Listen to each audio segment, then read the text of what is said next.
जय हिंद दोस्तों। देखिए, पिछले वीडियो में हमने लोकसभा चुनाव और राज्यसभा चुनाव देखे थे। जैसे केंद्र के लिए लोकसभा चुनाव होते हैं, ऐसे राज्यों के लिए राज्य विधानसभा चुनाव होते हैं। प्रक्रियाएं हम देख लेते हैं, एक जैसी लगभग एक जैसी हैं।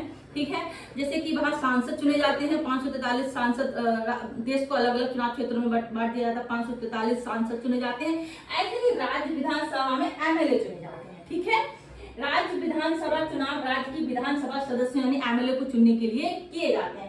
देखिए, अभी हम आर्टिकल्स पढ़ रहे थे तो हमें ये जस्ट टाइप ऑफ इलेक्शन पढ़ना जरूरी है, क्योंकि हम राज्य को पढ़ रहे हैं, लोकसभा पढ़ रहे हैं, तो हमको पता होना चाहिए कि चुनाव कैसे होते हैं, सांसद कैसे चुने जाते हैं, एमएलए कैसे चुने जाते हैं, हम कैसे एंट्री ले सकते हैं इन चुनावों में। तो ये बेसिक हमको क्लियर होंगे तो आर्टिकल पढ़ने में हमको अच्छा मतलब इंटरेस्ट भी आएगा। ठीक है, देखिए, राज्य विधानसभा चुनाव राज्यों की विधानसभा सदस्य एमएलए को चुनने के लिए किए जाते हैं, और लोकसभा जो चुनाव होते हैं वो सांसद चुनने के लिए किए जाते हैं। आपने वीडियो ना देखा हो तो वीडियो देखिएगा, प्लीज चैनल को लाइक सब्सक्राइब जरूर कर दीजिएगा। ठीक है, हर राज्य की विधानसभा का कार्यकाल 5 साल का होता है। ठीक है, हर राज्य की विधानसभा का कार्यकाल कितना होता है? 5 साल का होता है। लोकसभा का भी देखा था हमने, 5 साल का होता है, जब तक कि इसको पहले भंग ना कर दिया जाए। देखते ना, गवर्नमेंट गिर जाती है तो पहले भी भंग कर देते हैं, अगर अविश्वास प्रस्ताव पारित हो जाता है तो पहले जो गवर्नमेंट गिर जाती है, अगर ऐसा ना हो तो 5 साल तक इजीली चल सकती है। ठीक है, अगर विश्वास रहता है।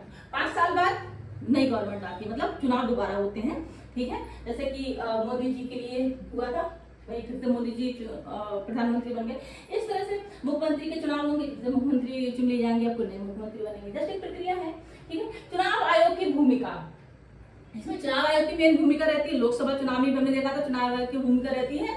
चुनाव आयोग की क्या भूमिका रहती है? भारत का चुनाव आयोग इन चुनावों का आयोजन करता है। ठीक है, पहला स्टेप क्या होता है? वोटर लिस्ट तैयार करना। जो योग्य मतदाता होते हैं, जैसे 18 साल की आयु पूर्ण कर ली है, इससे अधिक जो आयु वाले होते हैं, बैलेट मतदाता होते हैं, उन्हीं भारतीयों की एक सूची बनाई जाती है। सेकंड स्टेप, नामांकन की प्रक्रिया होती है।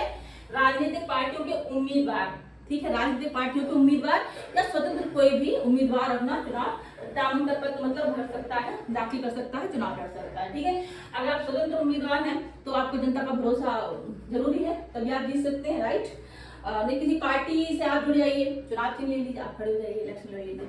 ठीक है, आपकी जान पहचान इतनी होनी चाहिए, जनता का भरोसा होना चाहिए, आप भी चुनाव लड़ सकते हैं। ठीक है, नहीं तो राजनीतिक पार्टी के उम्मीदवार नामांकन पत्र भरते हैं, स्वतंत्र उम्मीदवार नामांकन पत्र दाखिल कर सकते हैं।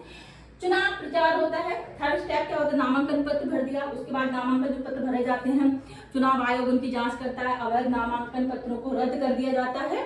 आप उम्मीदवारी अगर आपने जाहिर की है, आप उम्मीदवारी अपनी वापस भी ले सकते हैं। ठीक है, थर्ड स्टेप होता है चुनाव प्रचार होता है।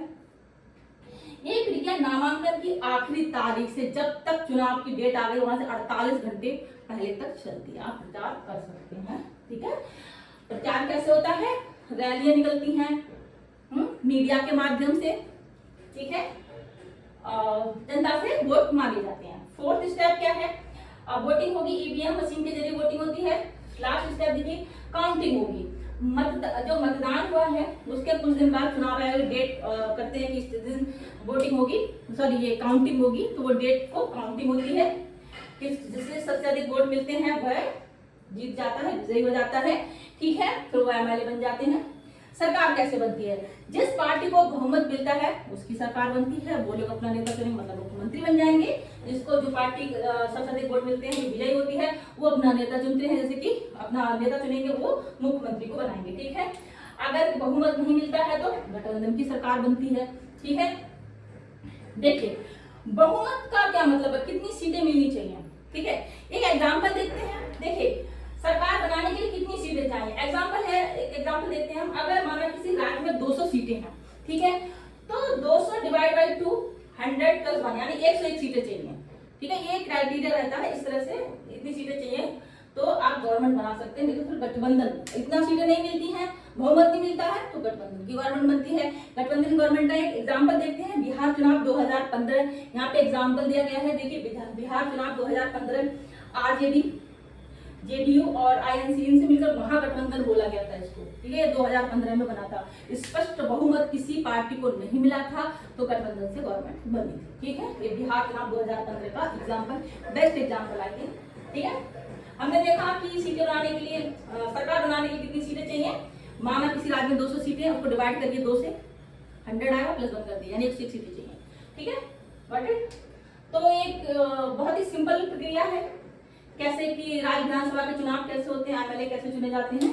ठीक है, अब हमने पिछले राज्य विधानसभा चुनाव देखे थे, यही एमएलए राज्य विधानसभाओं के लिए सदस्य भेजते हैं। ठीक है, इन एमएलए की जान पहचान आपको होनी चाहिए, तो आप राज्यसभा में भी एंट्री ले सकते हैं। पढ़ा था, पिछला वीडियो देखिएगा, समझ में बहुत अच्छे से चीजें क्लियर हो जाएंगी। एक वीडियो जब पढ़ेंगे पिछला, नए वीडियो पढ़ेंगे तो अंडरस्टैंडिंग बहुत अच्छी विकसित हो जाएगी। ठीक है, अब हम देखेंगे राज्य विधानसभा चुनाव हमारा कंप्लीट रहता है। फिर हम देखेंगे नेक्स्ट विधान परिषद चुनाव। ये बहुत ही ज्यादा इंटरेस्टिंग चुनाव रहते हैं, सीधे जनता नहीं चुनती। विधान परिषद के सदस्य सीधे विधान परिषद के सदस्य यानी MLC, member of legislative assembly council. ठीक है, एमएलसी सीधे जनता नहीं चुनती है। ये चुनाव विशेष तरीकों से होते हैं। देखिए कैसे होते हैं, ये यहाँ से आप एंट्री ले सकते हैं। किस तरह से यहाँ पे एक पॉसिबिलिटी बनती है कि आप इजीली एंट्री ले सकते हैं। किस तरह से देखिए समझते हैं। कुल सदस्य संख्या, एक राज्य में विधान परिषद की सदस्य संख्या कितनी होगी? इतनी देखिए, विधान सदस्यों की संख्या की अधिकतम 1/3। इतनी अधिकतम संख्या होगी विधान परिषद में। हर राज्य में विधान परिषद नहीं है, पढ़ा था हमने। ठीक है, देखिए जैसे कि मान लेते हैं उत्तर प्रदेश में 403 सीटें हैं। ठीक है, तो विधान परिषद के लगभग कितने सदस्य होंगे? उसमें 100 सदस्य होंगे। ठीक है, विधान परिषद में विधानसभा की मैक्सिमम 103 सीटें होती है, 1/3। तो मान लिया उत्तर प्रदेश में है 403 सीटें, तो विधान परिषद में लगभग सदस्य कितने होंगे? 100 सदस्य होंगे लगभग। इस तरह से सदस्य रहते हैं। ठीक है, ध्यान में रखिएगा। विधान परिषद के सदस्य कैसे बने, ये बहुत ज्यादा इंपॉर्टेंट है, देख लेते हैं। देखिए किस तरह से सदस्य चुने जाते हैं इसकी। ठीक है, विधायकों द्वारा चुनी गई सीटें। ठीक है, विधायक जो एमएलए होते हैं, एमएलए कोटा होता है, 1/3 सीट एमएलए चुन सकते हैं। अगर आपके एमएलए से अच्छी पकड़ है, जान पहचान है, तो एंट्री कर सकते हैं। इसके लिए आमतौर पर पार्टी का नामांकन और विधायकों का समर्थन जरूरी है। पार्टी का नामांकन और विधायकों का समर्थन जरूरी है, तो आप एंट्री ले सकते हैं। स्थानीय निकाय से चुनी गई सीटें, स्थानीय निकाय ग्राम पंचायत निगम निगम हो गया, 1/3 सीटें यहाँ से जाती हैं। पहले पंचायत या नगर निगम का आपको सदस्य बने। ठीक है, स्थानीय निकाय प्रतिनिधियों के बीच आपकी पहचान और समर्थन होना चाहिए, तो आप एंट्री ले सकते हैं। ठीक है, सदस्य बनना जरूरी है। ग्राम पंचायत या नगर निगम का सदस्य बनिए आप। तो स्थानीय निकाय से इसकी सीटें जाती है 1/3 सीटें विधान परिषद में। ठीक है, स्नातक निर्वाचन क्षेत्र 1/12 सीट। आपने देखा होगा स्कूल वगैरह में जो ग्रेजुएशन किया होगा, तो वहां कभी कॉलेज में सुना होगा आपने ये बोर्ड वगैरह चल रहे हैं, तो यहाँ से भी सीटें जाती हैं 1/12 सीटें। इसमें मान्यता प्राप्त विद्यालय से स्नातक लोग वोट करते हैं, यहाँ पे वोटिंग चलती है। ठीक है, अगर आप स्वयं स्नातक हैं, आपका समाज से अच्छा जुड़ाव है, तो आप स्वतंत्र या पार्टी उम्मीदवार के तौर पर चुनाव लड़ सकते हैं। कॉलेज से जाते हैं। ठीक है, यहाँ से भी एक एंट्री होती है विधान परिषद में। एक शिक्षक निर्वाचन होता है, ये 2 तरह के निर्वाचन है, एक स्नातक निर्वाचन होता है, एक शिक्षक निर्वाचन होता है। दोनों में ही 1/12 सीटें जाती हैं। ठीक है, इसमें कम से कम 3 साल तक पढ़ाने वाले पंजीकृत शिक्षक वोट करते हैं। अगर आप शिक्षक हैं, आपके शिक्षकों के बीच अच्छी पकड़ है, तो आप इस रास्ते भी विधान परिषद में जा सकते हैं। ठीक है, राज्यपाल द्वारा नामांकन। देखिए राज्यपाल द्वारा भी नामांकन होता है अगर आप किसी विशेष क्षेत्र में आपका योगदान है, कला साहित्य में। ठीक है, कला हो गया, साहित्य हो गया, विज्ञान, समाज सेवा, शिक्षा वगैरह, इनमें अगर आपका विशेष योगदान है तो राज्यपाल आपका नाम दे सकते हैं। ठीक है, 1/6 सीटें जाती है। राज्यपाल ऐसे व्यक्तियों को नामित करते हैं जिनका कला, विज्ञान, समाज सेवा, शिक्षा में विशेष योगदान होता है। ठीक है, अगर आपका योगदान है, आपको कुछ प्राइज वगैरह मिल गया, ठीक है, इन चीजों में तो नामांकित हो सकते हैं। ठीक है, तो और स्वतंत्र रूप से देखिए, अगर आपको एंट्री करनी है स्वतंत्र खुद से ही, तो आपको समाज सेवा में जुड़ना होगा, लोगों के बीच जाना होगा और हेल्प करनी होगी।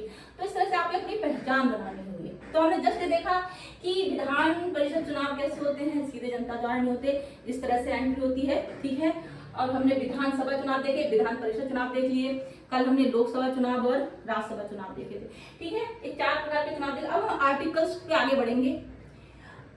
ग्राम पंचायत, नगर पालिका चुनाव वगैरह हम तब देखेंगे जब उनके संबंधित आर्टिकल्स को हम पढ़ेंगे। ठीक है, तब तक इतना देखिए।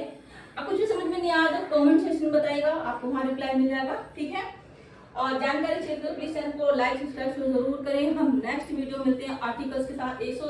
मतलब आगे नेक्स्ट आर्टिकल 271 वगैरह आर्टिकल्स को हम देखेंगे। ठीक है, जय हिंद दोस्तों, थैंक यू सो मच।